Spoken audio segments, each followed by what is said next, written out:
आप सब लोग कुशल मंगल हैं? सही है। आपने पहले तैयारी की है कि कहीं? हाँ, अच्छी जीके अच्छी है आपकी, है ना? आरएस वाली की है? कहाँ पर की है? अच्छा, यहाँ से या दिल्ली से? यहाँ निकाल दिया क्या बैच एक? अच्छा, 18 वाले बैच में थे, फर्स्ट वाले बैच में। वो क्या मालूम चल जाता है? जैसे, हाँ, जैसे ऐसे मालूम चल जाता है कि जैसे चावल बनाते हैं ना, तो एक चावल को पकड़ कर चेक कर लेते हैं बन गए कि नहीं बने, तो पता चल जाता है। आज अपना क्या टॉपिक रहेगा? सूचना आयोग।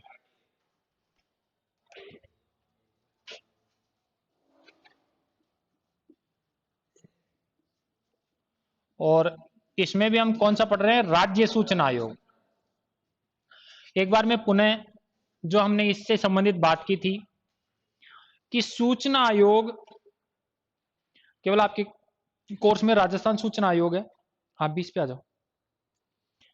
हाँ, एक्चुअल में क्या है, मैं इधर ही देखूंगा तो ठीक रहेगा। यहाँ आ जाओ, इधर इनके आगे आ जाओ, उधर पीछे आ जाओ, जैसे भी है, यहाँ बीच वाले में आ जाओ। राज्य सूचना आयोग को लेकर के, हाँ आ जाओ, समझना एक बार। कॉपी को तो बंद कर लो, पेन फंसा लिया करो, जहां लिखते हो ना आप, वहां पेन फंसा करके और सामने देखने लग जाया करो। सूचना आयोग के सिलसिले में हमने कल दो आदमियों के नाम पढ़े थे। एक तो कौन? अरुणा रॉय। अरुणा रॉय। ये अरुणा रॉय कौन थी? जो MKSS नामक मजदूर किसान सेवा संगठन नाम का ये एनजीओ चलाती थी। और राजस्थान में कहां पर चलाती थी? ये हमारा वागड़ प्रदेश है। बांगड़, बांगड़ प्रदेश कौन कौन सा? नहीं, वागड़, वागड़े, डूंगरपुर, डूंगरपुर, बांसवाड़ा और प्रतापगढ़, इस क्षेत्र में ये कार्य कर रही थी। कौन सी? अरुणा रॉय। MKSS का पूरा नाम क्या? मजदूर किसान सेवा संगठन। और ये क्या थी? मूल IAS ऑफिसर थी, नौकरी त्यागी, और ये काम करना स्टार्ट कर दिया था। इसने भी सूचना प्राप्त करने के सिलसिले में जबरदस्त काम किया था, इसलिए इसको हम पढ़ते हैं। और दूसरा, अरविंद केजरीवाल। अरविंद केजरीवाल और मनीष सिसोदिया। मनीष सिसोदिया, ये अरविंद केजरीवाल और मनीष सिसोदिया ने भी एक एनजीओ चला रखा था। और इस एनजीओ का नाम क्या था? परिवर्तन। इस परिवर्तन नामक एनजीओ के तहत इन्होंने अनेक विभागों की गोपनीय जानकारियां जुटाई। तो जानकारी जुटाना सूचना का ही तो काम होता है, सूचना जुटाने का ही तो होता है। ऐसा काम किया। मैंने फिर आपको यह भी बताया था कि इनको रेमन मैग्सेसे पुरस्कार, अरुणा रॉय को और अरविंद केजरीवाल को रेमन मैग्सेसे पुरस्कार मिल चुका है, जिसको हम भारत, सॉरी, एशिया महाद्वीप का क्या बोलते हैं? नोबेल पुरस्कार बोलते हैं। भारत में सबसे पहले 1997 में गोवा ने सबसे पहले सूचना का अधिकार को लागू किया। लेकिन ऐसा कुछ नहीं है कि उसने क्या किया क्या नहीं किया, वास्तव में कमजोर था। फिर मैंने यह भी बताया था कि राजस्थान ने 2000 में भी सूचना का अधिनियम बनाया, यह भी कमजोर था, है ना? मैं लिखूंगा नहीं।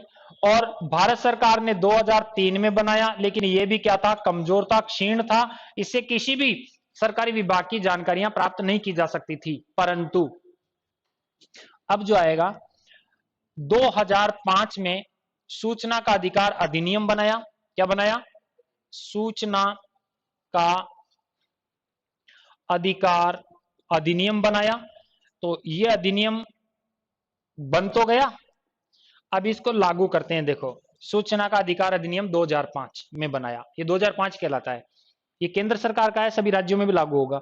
इस सूचना के अधिकार अधिनियम को लागू करने के लिए हम दो डेट पढ़ेंगे, 15 जून 2005 और 12 अक्टूबर 2005। दो डेट इसलिए पढ़ रहे हैं कि आंशिक रूप से 15 जून को इसको लागू कर दिया, परंतु पूर्ण रूप से 12 अक्टूबर को लागू किया। ये आंशिक और पूर्ण क्या हुआ, इसको समझना। यदि मान लो किसी भी सरकारी संगठन का या सरकारी संस्थान का आप क्या लेना चाहते हो, सूचना लेना चाहते हो उससे संबंधित। तो सूचना लेने के लिए उसमें पीआईओ, पब्लिक इंफॉर्मेशन ऑफिसर होना चाहिए जो सूचना देता है। इसको लोक सूचना अधिकारी बोलते हैं। क्या बोलते हैं? लोक सूचना अधिकारी। याद रखना, आप किसी भी विभाग यानी डिपार्टमेंट या संस्थान से सूचना प्राप्त करेंगे तो उसके लिए एप्लीकेशन जो देंगे, अभी बताऊंगा क्या प्रोसेस होता है, तो वो उस विभाग के अध्यक्ष के नाम से नहीं, चीफ के नाम से नहीं, बल्कि लोक सूचना अधिकारी के नाम से एप्लीकेशन लिखी जाती है। अभी तक नहीं लिखा हो तो कोई बात नहीं, लिख लेना। जिसकी भी जानकारी लेना चाहते हो ले सकते हो।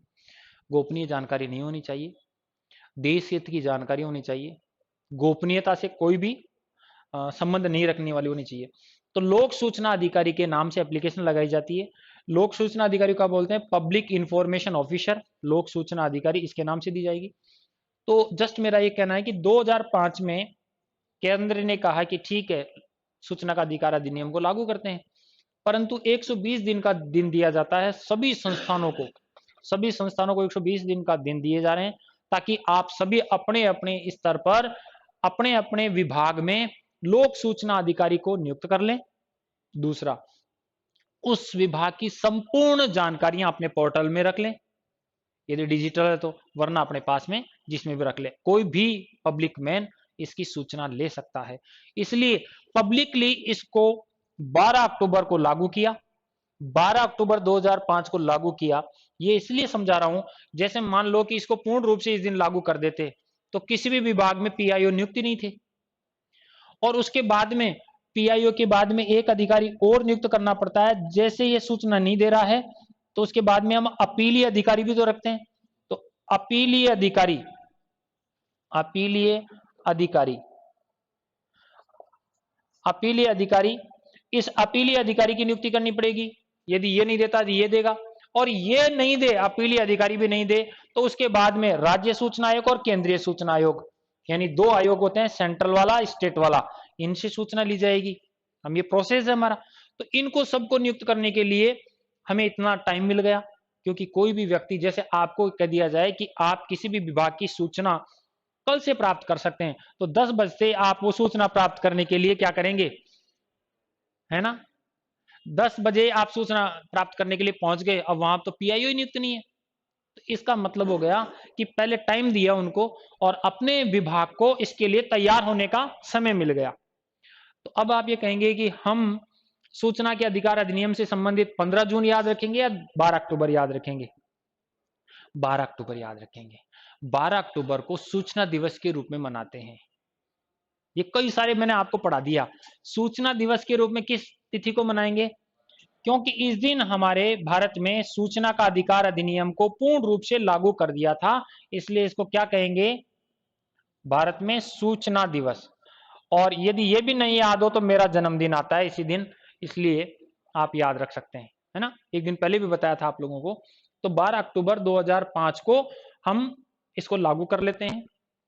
सभी विभागों में सूचना देने के लिए अधिकारी नियुक्त कर दिया। अब मैंने कहा था कि राजस्थान में इस अधिनियम को 2006 में लागू किया था। तो राजस्थान में, राजस्थान स्पेशली बात कर रहा हूं, राजस्थान में आयोग की बात नहीं कर रहा हूं मैं, अधिनियम की बात कर रहा हूं। आयोग का मतलब कमीशन गठित करना, यानी एक संस्थान बनाना, वो नहीं।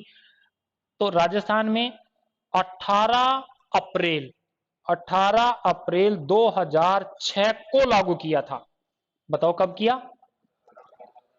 ये 3 डेट आपको याद रखनी है। भारत में 15 जून, 12 अक्टूबर। लेकिन अब 15 जून याद नहीं रहती है तो 12 अक्टूबर इसलिए याद रखनी पड़ेगी, सूचना दिवस है, सूचना हम पढ़ रहे हैं तो इसके लिए याद रखना पड़ेगा। और राजस्थान में 18 अप्रैल 2006 को सूचना का अधिकार अधिनियम 2005 वाले को लागू किया था आयोग। हाँ, ये राजस्थान राज्य सरकार के द्वारा लागू करने की डेट राजस्थान में। यहां तक क्लियर है?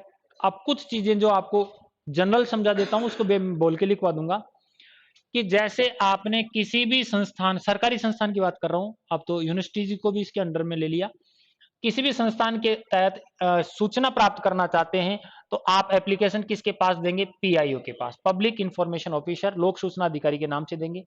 इसको सूचना 30 दिन में देनी होगी। कितने दिन में? 30 दिन में। लेकिन यदि थर्ड पर्सन की सूचना प्राप्त करनी हो, जैसे आप ए नाम के व्यक्ति हो, पीआईओ का एप्लीकेशन दे रहे हो और यहां सी नाम के व्यक्ति से सूचना, इस सी नाम के व्यक्ति की सूचना ले रहे हो, तो देखो ये फर्स्ट, ये सेकंड, ये थर्ड पर्सन हो गया। तो थर्ड पर्सन की सूचना लेनी हो तो ऐसी स्थिति में 10 दिन एक्स्ट्रा यानी 40 दिन में सूचना आपको दी जाएगी। लिखूंगा, अभी समझ लो। यानी आपको डायरेक्ट ऑफिस, उसी ऑफिस से सूचना लेनी है, 30 दिन में दी जाएगी। यदि उस ऑफिस के किसी व्यक्ति या कर्मचारी या अधिकारी की सूचना लेनी है, थर्ड पर्सन हो गया, तो तृतीय पक्षकार बोलते हैं हिंदी में, आपके अंग्रेजी में सही समझ में आएगा, थर्ड पर्सन, तृतीय पक्षकार की सूचना 10 दिन एक्स्ट्रा मिलेंगे यानी 40 दिन में। और यदि किसी व्यक्ति के जीवन से जुड़ी हुई हो, मतलब उसका तो जीवन अंतिम समय में चल रहा हो ऐसा मान लो, तो जीवन से जुड़ी हुई को 48 घंटे के भीतर सूचना देना अनिवार्य होता है। 3 आपको ड्यूरेशन बता दी, 30 दिन, 40 दिन, 48 घंटे। 48 घंटे जीवन से जुड़ी हुई बात हो तो देनी पड़ेगी, 40 दिन थर्ड पक्षकार, तृतीय पक्षकार से संबंधित सूचना होगी तो, और यदि डायरेक्ट उसी विभाग की कोई सूचना, जैसे आपकी एग्जाम करवाने वाले विभाग से आप ये पूछ सकते हो कि कितने आवेदन आए, ठीक है, तो ये डायरेक्ट इंफॉर्मेशन होगी, 30 दिन में दी जाएगी। और ये आप पूछ सकते हैं कि यहां पर हमारे विभाग में जो फला व्यक्ति कार्य करता है, किस वर्ष ज्वाइन की थी, कितनी तारीख को की थी और वर्तमान में कितना समय हो गया उनको, तो बताओ तृतीय पक्षकार की सूचना होगी।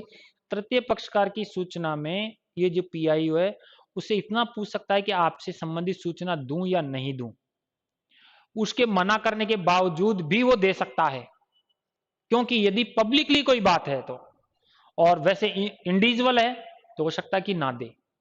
अब पब्लिकली बात और इंडिविजुअल ये क्या होती है, जैसे मान लो मैं आपकी मार्कशीट लेना चाहता हूं, आपकी मार्कशीट 10th की मार्कशीट में परसेंटेज के आधार पर आपका चयन हो गया, अब मैं आपकी मार्कशीट की कॉपी लेना चाहता हूं। आपने बोर्ड के अंदर आवेदन किया अभी कंप्यूटर अनुदेशक के अंदर, तो वहां आपकी मार्कशीट जमा है, अब मैं वहां से लेना चाह रहा हूँ, क्यों आप डायरेक्ट नहीं दे रहे मुझे, वहां से लेना चाह रहा हूँ, तो वो बोर्ड मुझे क्या दे सकता है, पीआईओ दे सकता है, हाँ या ना? आप ना देंगे, मुझे पता है ना देंगे, लेकिन याद रखना जब कभी भी आपने आवेदन कर दिया तो वो जो डॉक्यूमेंट्स है ना जो आपने आवेदन किए हैं वो पब्लिक के हो गए, अब आपके नहीं है, आपके इंडिविजुअल नहीं रहे हो। और पब्लिक के जिस दिन हो गए उस दिन कोई भी पब्लिक आपकी इंफॉर्मेशन ले सकती है, लेकिन ऐसा नहीं अब आपकी निजी जानकारियां नहीं दे सकता है वो। बात समझ में आई कि आपकी ओमार शीट की फोटो कॉपी चाहिए साहब, मुझे आपकी ओमार शीट की फोटो कॉपी मुझे चाहिए, क्यों चाहिए, नहीं, वो नहीं दी जा सकती है। इसका मतलब पब्लिक डॉक्यूमेंट्स को दिया जा सकता है और इंडिविजुअल डॉक्यूमेंट्स को, सीक्रेट डॉक्यूमेंट्स को नहीं दिया जाता है। यहां तक क्लियर हो गया? ओके। सूचना प्राप्त करने के लिए 10 रुपए शुल्क रखा गया है। कितना? 10 रुपए शुल्क। ये नगद भी दिया जा सकता है, ये डीडी भी बनाई जा सकती है, चेक भी दिया जा सकता है, डिमांड ड्राफ्ट भी लगाया जा सकता है, कैसे भी 10 रुपए का शुल्क रहेगा। परंतु यदि बीपीएल है, बिलो पॉवर्टी लाइन है, तो यह शुल्क 0 रहेगा, यानी बिना शुल्क के सूचना प्राप्त की जा सकेगी। बीपीएल वालों को कोई शुल्क नहीं देना होगा, बाकी को 10 रुपए शुल्क देना पड़ेगा। कैश भी दिया जा सकता है, चेक से भी दिया जा सकता है, डिमांड ड्राफ्ट से भी दिया जा सकता है, पोस्टल ऑर्डर से भी दिया जा सकता है। कोई दिक्कत आ गई? मान लीजिएगा कि संबंधित पीआईओ जिस विभाग से आपने सूचना प्राप्त करने की कोशिश की है उसने 30 दिनों के भीतर सूचना नहीं दी है, यदि तृतीय पक्षकार है तो 40 दिनों के भीतर सूचना नहीं दी है, या किसी व्यक्ति से जुड़ी हुई है तो 48 घंटों के भीतर सूचना नहीं दी है, तो अब आप कहां पर अपील करेंगे? अपीलीय अधिकारी। उसी विभाग के अंदर अपीलीय अधिकारी होता है। अपील लिखूंगा सारी बातें, आप तो समझ लो। यहां पर अपीलीय अधिकारी इसको न तो डांट सकता है, न फटकार सकता है, न इसको सस्पेंड कर सकता है, न इसको मतलब कुछ भी नहीं कर सकता। इसके पास में 2 विकल्प हैं, या तो आपको सूचना दे दे, या आपकी जो भी अपील यहां पर की है ना, अपील ही तो करनी पड़ती है कि इसने नहीं दी, या आपकी अपील को रिजेक्ट कर दे, अस्वीकार कर दे कि नहीं नहीं ये सूचना देने योग्य नहीं है, रिजेक्ट कर दे। बताओ कितने विकल्प हैं अपीलीय अधिकारी के पास में? 2। या तो सूचना दे दे या उसकी अपील को रिजेक्ट कर दे। बाद में उतारना आप, मैं लिखवाऊंगा ना, उनको बोल के लिखाऊंगा। तो इसका मतलब वो रिजेक्ट भी कर सकता है। अब आप ये कहेंगे कि मान लो आपकी रिजेक्ट कर दी, तो आप संतुष्ट थोड़ी हुए अभी। अब क्या करेंगे, फिर अपील करेंगे। अब अपीली अधिकारी के बाद में आपको अपील दो जगह करनी होगी, जैसे मैंने बताया राज्य सूचना आयोग में। राज्य सूचना आयोग में, जैसे राजस्थान में हो आप तो राजस्थान राज्य सूचना आयोग में करेंगे, और यदि केंद्रीय में केंद्रीय सूचना आयोग या केंद्रीय सूचना आयोग में करेंगे। ओके, केंद्रीय सूचना आयोग राज्य सूचना आयोग में कौन कौन क्या होता है अभी आगे पढ़ेंगे, लेकिन एक बार समझो। लेकिन प्रश्न ये बनता है कि आप केंद्रीय सूचना आयोग में दिल्ली भेजोगे या राज्य की सूचना आयोग में राजस्थान में भेजोगे? कंफ्यूजन वाली स्थिति है, तो मैं क्लियर कर दूं।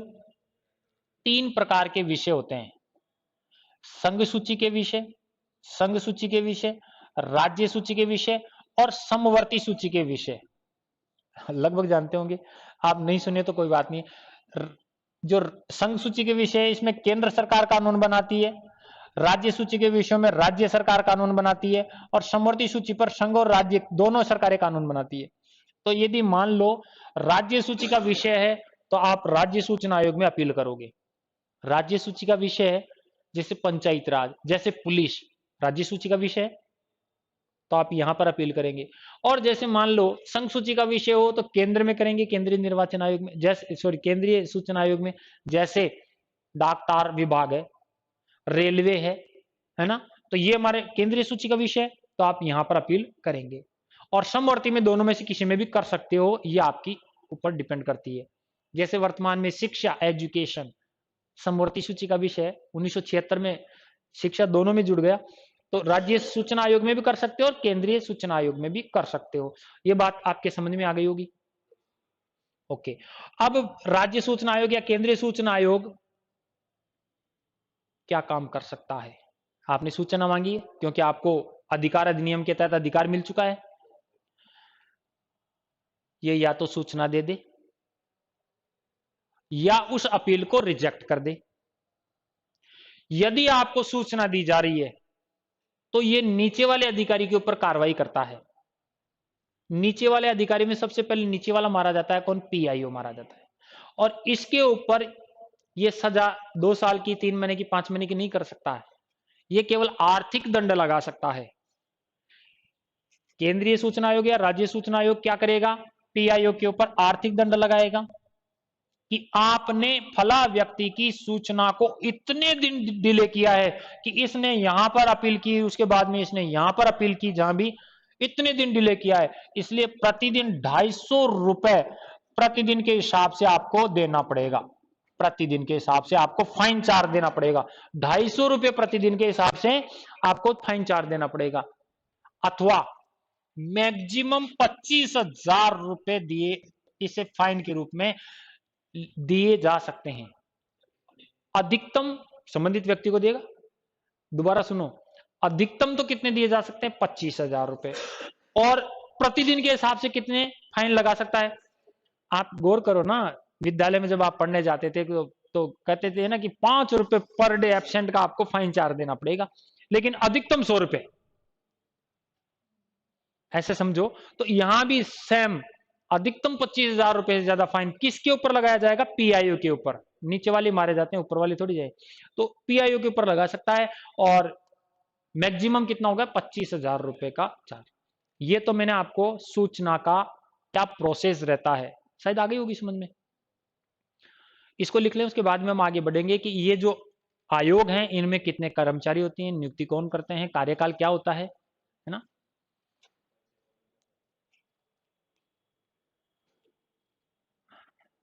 राज्य सूचना आयोग, राज्य सूचना आयोग, राज्य सूचना आयोग, कुछ लिखवाया थोड़ी था इसमें। राज्य सूचना आयोग, नीचे लाइन बना करके कंटिन्यू में बस बोलूं वैसे वैसे चलते चलना। लिखो, अरुणा रॉय ने, अरुणा रॉय ने, अरुणा रॉय ने मजदूर किसान सेवा, अरुणा रॉय ने मजदूर किसान सेवा संगठन की, एमकेएसएस भी कर दो ब्रैकेट में, इसको एमकेएसएस के नाम से ही ज्यादा पुकारा जाता है। मजदूर किसान सेवा संगठन एमकेएसएस की स्थापना की, जिसके तहत गरीबों व मजदूरों के हितों का, जिसके तहत कंटिन्यू बनाए रखो, जिसके तहत गरीबों व मजदूरों के हितों का संरक्षण प्रदान करने के लिए, हितों का संरक्षण प्रदान करने के लिए राजस्थान का संरक्षण प्रदान करने के लिए राजस्थान का डूंगरपुर बांसवाड़ा प्रतापगढ़, डूंगरपुर बांसवाड़ा प्रतापगढ़ क्षेत्र चुना, डूंगरपुर बांसवाड़ा प्रतापगढ़ क्षेत्र चुना।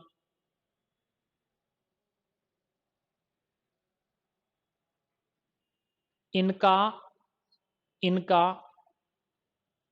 मानना था कि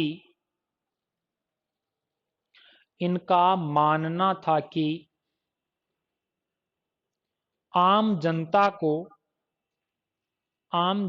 को सभी सूचनाएं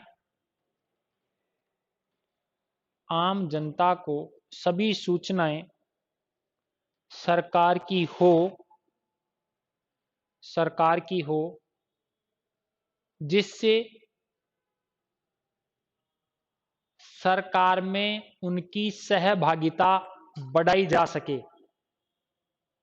सरकार में उनकी सहभागिता बढ़ाई जा सके, सरकार में उनकी सहभागिता बढ़ाई जा सके। अब सरकार में सहभागिता बढ़ाने के लिए सूचना सरकार दे, सरकार सूचना देगी तो सूचना के अधिकार के तहत देगी।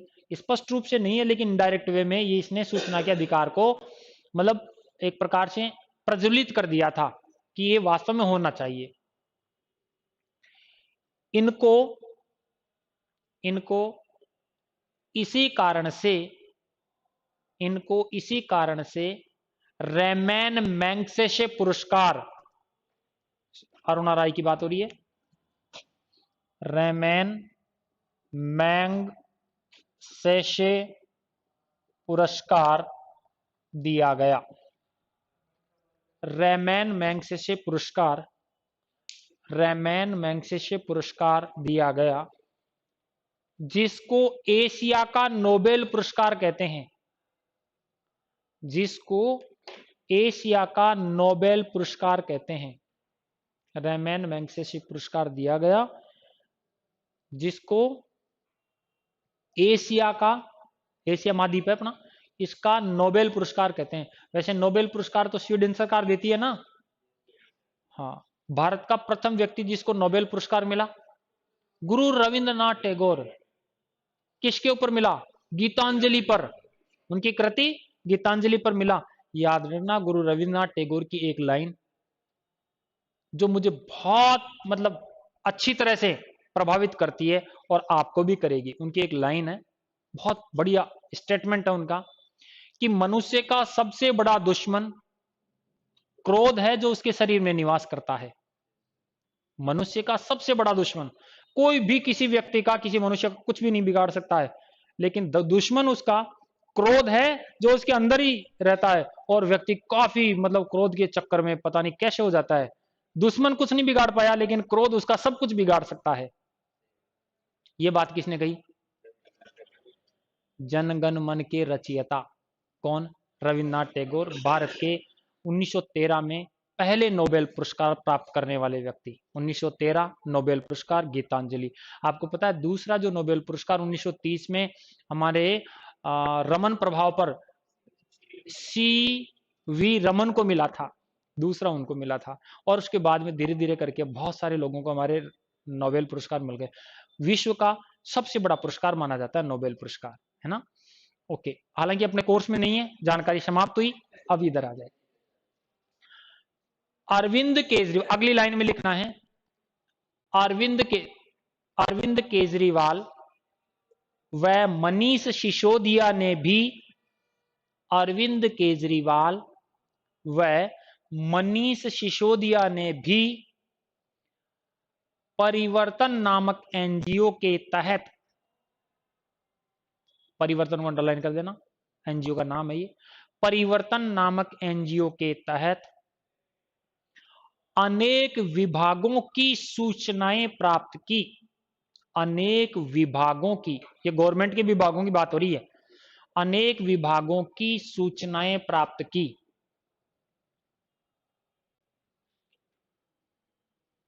इसलिए अरविंद केजरीवाल को भी, इसलिए अरविंद केजरीवाल को भी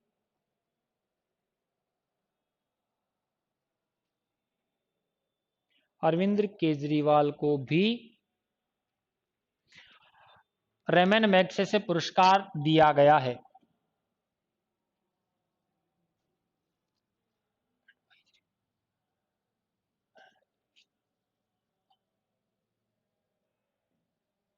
अरविंद केजरीवाल को भी रेमन मैग्सेसे पुरस्कार दिया गया है। देखो, ये अरविंद केजरीवाल बीच में आ गया, तो मैं आपको बताऊं, ये 2001 के आसपास की बात है।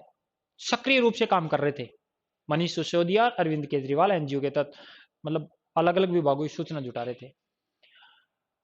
उस दौरान, धीरे धीरे करके बता रहा हूं, उस दौरान हमारे मनमोहन सिंह जी प्रधानमंत्री, वास्तव में काम तो कौन करता था? सोनिया गांधी जी। और नामात्र के हमारे भारत के प्रधानमंत्री कौन बने हुए थे? मनमोहन सिंह जी। कोई भी काम हो सोनिया जी से पूछता हूं, ऐसे होता था ना। लेकिन ये हमें दिखता था, वास्तविकता में उस समय एक एनएसी नाम की संस्था बनी हुई थी, नेशनल एडवाइजरी काउंसिल, राष्ट्रीय सलाहकारी परिषद। राष्ट्रीय सलाहकारी परिषद की अध्यक्ष सोनिया गांधी थी और उसके अंदर अनेक व्यक्ति थे। अरविंद केजरीवाल भी एनएसी के मेंबर हुआ करते थे। यानी भारत सरकार को, प्राइवेट एजेंसी हो गई, भारत सरकार को सलाह देने के लिए ये एडवाइजरी संस्था बनी थी, काउंसिल बनी थी। तो याद रखना, हम तो मतलब क्या टू द पॉइंट बात करते हैं तो सही है कि सोनिया गांधी देती थी, नहीं, सोनिया गांधी नहीं, बल्कि कौन देती थी? एनएसी देती थी। कौन देती थी? एनएसी देती थी। तो नेशनल एडवाइजरी काउंसिलिंग, राष्ट्रीय सलाहकारी परिषद। तो नीचे नोट डाल के और लिख लो। उसी दौरान एनएसी, नेशनल एडवाइजरी काउंसिल, या हिंदी में लिख लो राष्ट्रीय सलाहकारी परिषद, राष्ट्रीय सलाहकारी परिषद, राष्ट्रीय सलाहकारी परिषद की अध्यक्ष सोनिया गांधी थी। वह की अध्यक्ष सोनिया गांधी थी। वह अरविंद केजरीवाल भी इसके सदस्य थे, इसके सदस्य थे। जो भारत सरकार को, ये अरुणा राय भी थी इसकी सदस्य ना, जो भारत सरकार को सलाह देने का कार्य करती थी। भारत सरकार को सलाह देने का कार्य करती थी।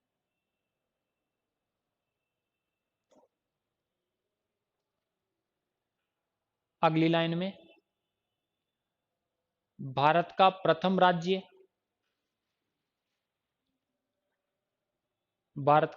राज्य जिसने सूचना के अधिकार को सर्वप्रथम लागू किया। भारत का प्रथम राज्य जिसने सूचना के अधिकार को सर्वप्रथम लागू किया, 1997 और गोवा। 1997 और गोवा। वैसे 3 राज्यों में 1997 में लागू हो गया था, गोवा, महाराष्ट्र और तमिलनाडु। 3 में उसी समय 97 में लागू हो गया था, लेकिन सबसे पहले गोवा ने सूचना के अधिकार को लागू किया। अब मैं आपको ये बात लिखवाऊं या नहीं लिखवाऊं, मैंने ये बोला था कि 2000 में भी राजस्थान सरकार ने भी सूचना का अधिकार अधिनियम बना लिया था, लेकिन इतना कमजोर था कि हम किसी भी विभाग की सामान्य सूचना भी नहीं जुटा पा रहे थे। 2003 में केंद्र सरकार ने पारित कर दिया था, लेकिन ये भी कमजोर था, तो लिखवाना उचित नहीं है मेरे हिसाब से। तो आगे चलो आप। तो भारत सरकार ने सूचना का अधिकार अधिनियम, सूचना का अधिकार अधिनियम, और ब्रैकेट में कर लेना आरटीआई। भारत सरकार ने सूचना का अधिकार अधिनियम, ब्रैकेट में कर लेना आरटीआई। आरटीआई का पूरा नाम क्या हो गया? Right to information. सूचना का अधिकार अधिनियम 2005 में बनाया, 2005 में बनाया, जिसको जिसको जिसको 15 जून 2005 को जिसको 15 जून 2005 को प्रारंभिक तौर पर लागू किया, प्रारंभिक तौर पर लागू किया, प्रारंभिक तौर पर लागू किया, पूर्ण रूप से लागू 12 अक्टूबर 2005 को किया गया। पूर्ण रूप से लागू 12 अक्टूबर 2005 को किया गया। 12 अक्टूबर को अंडरलाइन करो और नीचे वाली लाइन में लिख लो डायरेक्टली। 12 अक्टूबर को अंडरलाइन करते हुए नीचे वाले में लिखो, और क्या लिख बनाते हैं इस दिन? सूचना दिवस के रूप में, राष्ट्रीय सूचना दिवस के रूप में मनाया जाता है। 12 अक्टूबर प्रतिवर्ष राष्ट्रीय सूचना दिवस के रूप में मनाया जाता है। इंफॉर्मेशन डे हो गया 12 अक्टूबर। हाँ, 12 अक्टूबर 2005 को सूचना। ओके, अगली लाइन चेंज करते हुए लिखो, राजस्थान ने इस अधिनियम को, कौन से अधिनियम को? आरटीआई 2005, ब्रैकेट में लिख दो इस अधिनियम, इस अधिनियम का मतलब ब्रैकेट में कर दो आरटीआई 2005, या आरटीआई 2005 ही लिखते हैं आपको पता हो तो, चाहे राजस्थान हो चाहे कोई भी राज्य हो, आरटीआई 2005 ही लिखेंगे। तो राजस्थान ने इस अधिनियम का मतलब आरटीआई 2005 को 18 अप्रैल 2006 को लागू किया था। 18 अप्रैल 2006 को लागू किया था। 18 अप्रैल 2006 को लागू किया था।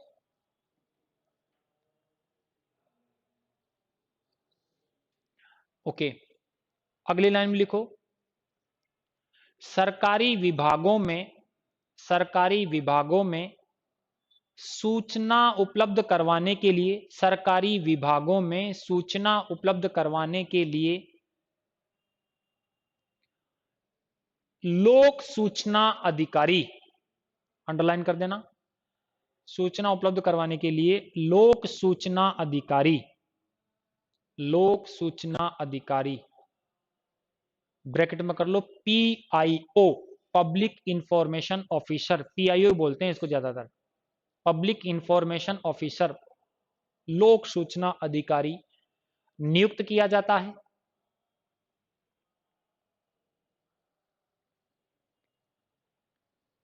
इसके द्वारा नियत समय में, अब ये नियत समय अलग अलग लिखवाऊंगा ना मैं, इसलिए इसके द्वारा नियत समय में सूचना उपलब्ध नहीं करवाने पर, नियत समय में सूचना उपलब्ध नहीं करवाने पर उसी विभाग में नियुक्त अपीलीय अधिकारी, उसी विभाग में नियुक्त अपीलीय अधिकारी के पास अपील करनी होती है, अपीलीय अधिकारी के पास अपील करनी होती है।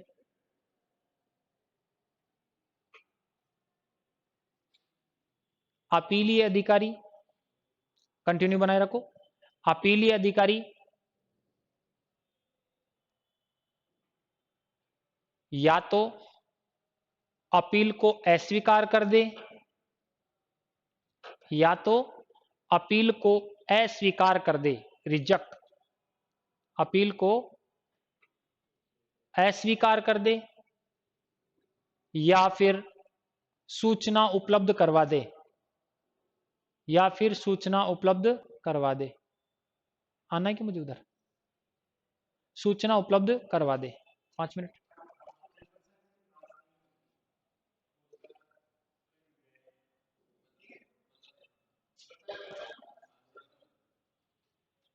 मुझे आना है क्या उधर? तो आप मुझे बता देना, मैं आ जाऊंगा। नहीं चलने तो, ये तो कोई दिक्कत नहीं है। ये तो पता नहीं घर पर बैठे हैं, वो तो पढ़ेंगे ना, उनके लिए है। तो वो भी सोच रहे हैं भाई आना है क्या मुझे, तो वो सोच रहे हैं भाई घर पर बुला रहे हैं क्या, देखे ऐसे कुछ हो सकता है, बुला लें वो। तो देखो आपने लिखा, या तो वो अपील को क्या कर दे, रिजेक्ट कर दे, या फिर क्या दे दे, सूचना उपलब्ध करवा दे। आगे कंटिन्यू में कुछ बोल रहे थे हम, क्या बोले? यदि वह भी सूचना उपलब्ध नहीं करवाता है, यदि वह भी सूचना उपलब्ध नहीं करवाता है, तो ऐसी स्थिति में, तो ऐसी स्थिति में अपील, अपील राज्य सूचना आयोग, अपील राज्य सूचना आयोग, अपील राज्य सूचना आयोग, अथवा अथवा केंद्रीय सूचना आयोग में, अपील राज्य सूचना आयोग अथवा केंद्रीय सूचना आयोग में करनी होती है, केंद्रीय सूचना आयोग में करनी होती है। राज्य सूचना आयोग अथवा केंद्रीय सूचना आयोग में करनी होती है। अब ये भी लिखवाना है क्या राज्य में और संघ सूची का विषय होने पर के, ये तो अब लगभग आप निकाल लोगे, लाइन चेंज करते हुए लिखो। लोक सूचना अधिकारी को, लोक सूचना अधिकारी, अगली लाइन में लिखना है, लोक सूचना अधिकारी को किसी विभाग की सूचना 30 दिन के भीतर, नहीं आप बताओ। अच्छा आया, 1 ही मिनट में आ गया। क्या लिखा आपने? 30 दिन में देनी होती है। यदि सूचना थर्ड पर्सन, यदि सूचना थर्ड पर्सन की हो, यदि सूचना थर्ड पर्सन की हो तो 40 दिन में देनी होती है, 10 दिन एक्स्ट्रा मिलेंगे, 40 दिन में देनी होती है। और यदि किसी के जीवन से जुड़ी हुई सूचना हो, किसी के जीवन से जुड़ी हुई सूचना हो, किसी के जीवन से जुड़ी हुई सूचना हो, तो 48 घंटे में देनी होती है। अगली लाइन में लिख लो, शुल्क, शुल्क के लिए 10 रुपए और बीपीएल के लिए कोई शुल्क नहीं है। और आगे की जानकारी हम कल पढ़ेंगे। हाँ एक और लिख लेना,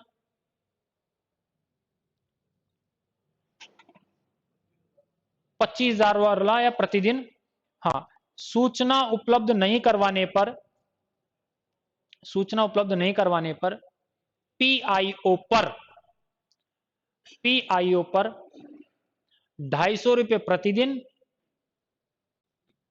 या पीआईओ पर 250 रुपये प्रतिदिन, या 25,000 रुपये अधिकतम, 25,000 रुपये अधिकतम जुर्माना लगाया जा सकता है। 25,000 रुपये अधिकतम जुर्माना लगाया जा सकता है।